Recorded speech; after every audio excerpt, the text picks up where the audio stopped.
زي ما عودناكم. معنا اليوم اكسبيشن تفصيل اكزوز ما شاء الله تبارك الله. المخارج مسويها جانبية، صلاة على النبي. شوفوا شغل اللحام كيف، الله يبارك لضعيها يا رب.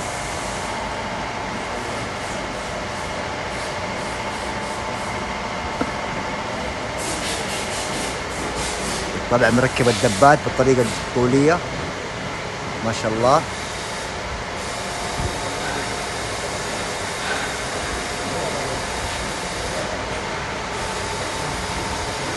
بالطبع ضمان مفتوح على اللحام. هذا شغل اللحام ما شاء الله.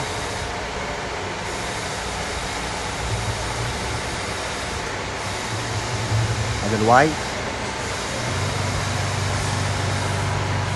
ما شاء الله تبارك الله.